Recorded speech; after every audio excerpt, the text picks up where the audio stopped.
Good day, everybody. Doug Walsh here, and welcome back to Horse as a Second Language and Speak Horse. So I've got a different kind of perspective today, and this is Mustang Memphis. This is my 5-year-old Mustang that was in the Extreme Mustang Makeover. Took some time with him just to kind of get him to the point where we started to build a lot of trust, and he would come up to me in the field. So we're building a good relationship now, and we are working, as you can see.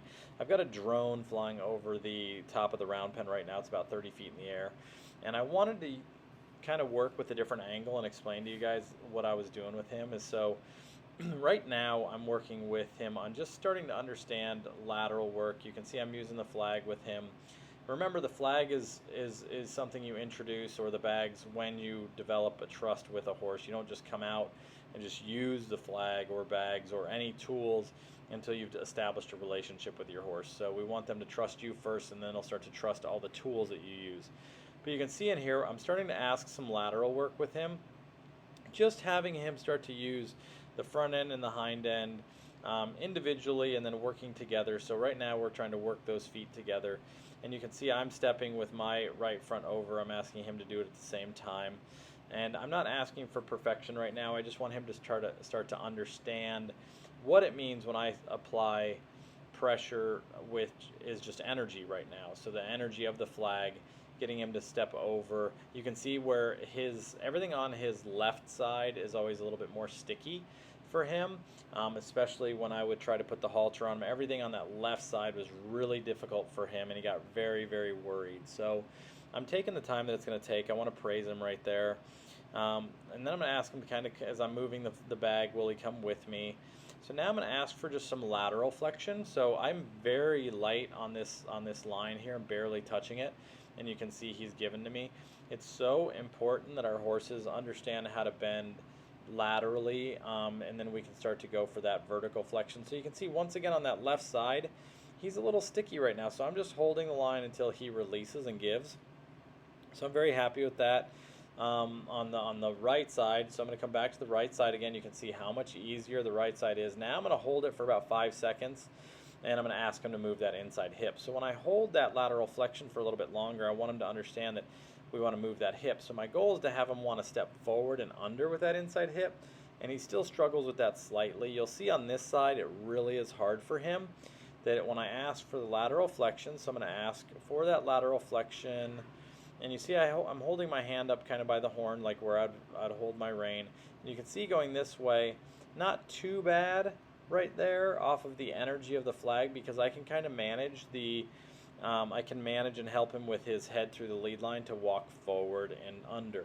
You're going to see here in a little bit, we're going to do that with transferring or bridging the energy of the flag, or the energy of my presence to actually putting my hand where his calf would be, and go from there. So right now I'm just asking him to do a nice little trot around me. This is a great angle that you can kind of see when we start to look at biomechanics of the horse. So you see we want him to really be through. We don't want him to be overbent to the direction he's going to. We want his head to be lined up correctly, his pole to be over his shoulders, and when he gets that, you'll see the bend in the rib cage. You can see right now he's kind of bent through the neck, but then he's really straight through the body. So you're not getting the recirculating energy that we really want to have. So we just kind of work on this. You can see he's nice and light on the line. We don't want to be tight. And when I put my hand up, I want him to send forward off of that leading hand. So I have that hand up. So I'm going to ask him to move his shoulders out and ask him to go off.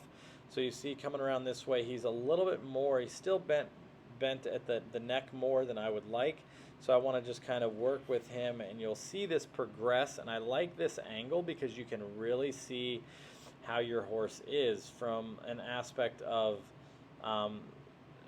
he shouldn't be overbent. If he's overbent, he's going to be blowing out the shoulder. So this is a good little angle right there where he started to give me a little bit of true biomechanics. So I ask him to face me, and these are little things we're going to work on. Right now I want him to be soft, because just like when we do anything in life, we might have to get if we're building a house, ask him to back up, roll over on the front end right there. But if we're building a house, the foundation goes up first, the structure goes up second, and then we work on all the detailed components of that. So We want to make sure he understands. You can see I'm just asking him to move the front end separate from the hind end. Now I'll move the hind end separate from the front end. Then I might ask him to step back over and across. And we want this to be very fluid, like he's been doing it forever. It's no different than if we want to learn how to walk sideways or backwards. We have to practice to get that done. So you see, whenever he gets nervous, sometimes that head will come up and get a little bracy, and that's once again why I love this angle with him. So you can see I'll ask him to so right there, instead of him stepping over, he wanted to release that energy by going backwards. So it's super important that we work with getting their feet to move where we're looking to have them move and educating him. So now I'm going to go back to what we were talking about earlier. So I'm putting my hand where my calf would be, and I just want him to move really nice and light, which he's moving really nice and light off of my hand and laterally moving over.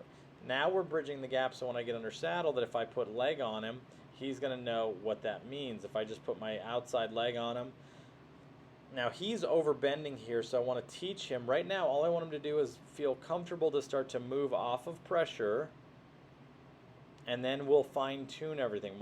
You see how his kind of hind end got a little stuck there? So we'll work on that. We'll continue to get that soft. But how can we expect our horse to move under saddle in ways that we want them to move if they don't know how to move before we get into the saddle? Our goal is to not balance our horse. Our goal is to teach our horse how to balance themselves and how to use themselves correctly and not get worried. So going back to the trot here, and I want him to find that sweet spot where he starts to just work over his back. You can see that the pole is definitely not lined up there. It's lined up a little bit with the center of his shoulders. I want to be able to move him out and in also, like with my energy. I want to say, can I get you to move out and in? So right now, once again, I'm worried more about the concept of him understanding how just to move off of energy back and forth, slow down that trot a little bit. So I want him to slow that trot down. Right there, we're slowing it down a bit. And then I might ask for a little bit more trot, so I kind of bring that energy down so he can find his balance. It's very hard for a young horse to find their balance when they're just going forward really fast. So we want to help them, like right there. You can see right when he slows down there, that's a nice image of him. That was a nice little half circle of him, and that's why I stopped him and asked him to kind of join in and come to me.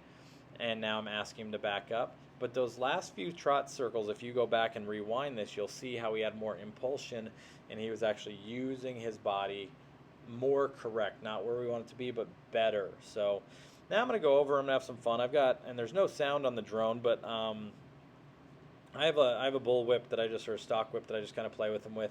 I want him to start to be, once again, I don't introduce tools or aids to my horses until I have trust built up with them. So this is a 7-foot whip, so I'm going over the top of his head. You can see he's not worried. Now I'm cracking it. It's pretty darn loud. You can see that he's not worried about it. He's focused on me. I'm on a loose line with him. He doesn't have to be worried. He's not trying to pull away.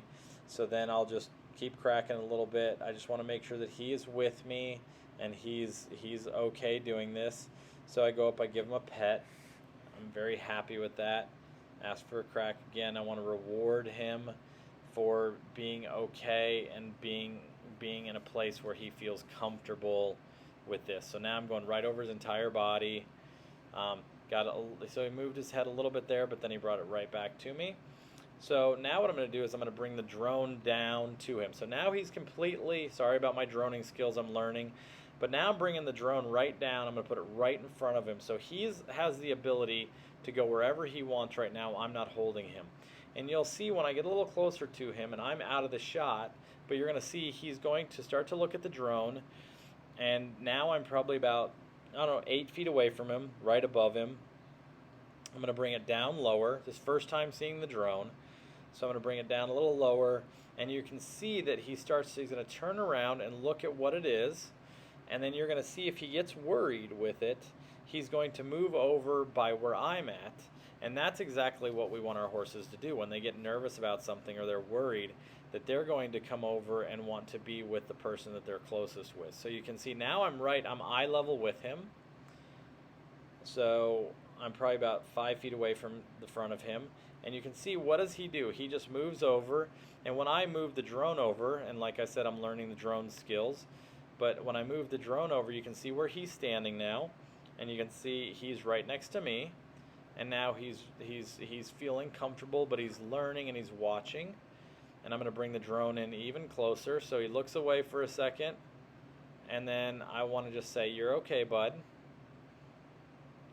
And so I say a little hello to the drone, want to see how he's doing. He's observant of it, but he's relaxed. So then he takes a step back, he's looking, he checks in with me, he looks back at the drone, and then I'm going to just get ready to land the drone here, something that he does not have to worry about. So I hope you guys have enjoyed this. Watch out for more videos of Memphis as we do this and his journey along back under saddle. So now I'm landing the drone, and you can see he's pretty happy with it and curious about it instead of being worried. So hope you guys have enjoyed this. Have a wonderful day. Take care, and look out for more episodes.